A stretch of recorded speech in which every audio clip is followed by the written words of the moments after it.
can't reach out to somebody and say, and ask for a meeting or pitch your offer, which is what most people do.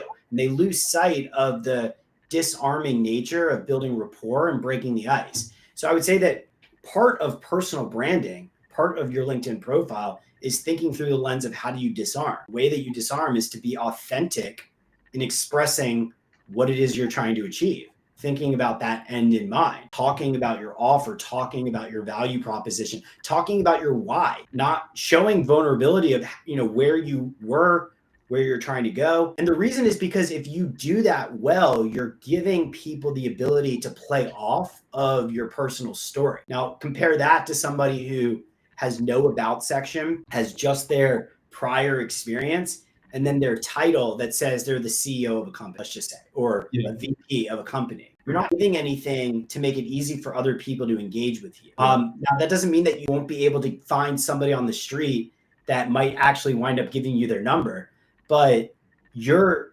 now operating from a negative situation because not everybody who you're going to get to say yes is going to be a buyer. So you got to remember that the goal here is to ideally make money, not necessarily create engagement. You want to find and attract the right people to your offer, the right people as customers. And not only does that require you understanding what is the right and wrong people, but it's being able to articulate in your personal brand and, express that so the people who are the right people would see that and be attracted and recognize themselves as the right person by, speaking about the problems that you solve.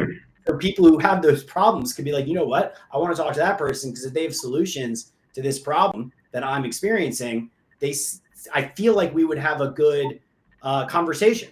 And that's what you want to do. If you can disarm somebody, the pretty girl on the street by commenting on, something that's going on, asking a particular question that isn't about what you want, but, trying to build rapport, what you're doing is to building the bridge to be able to eventually extend an offer at the right time that hopefully increases the probability and the chances of them wanting to say yes. And I think that people don't think about the personalization aspect of how you present yourself while doing business and while conducting networking and how it still applies on the platform.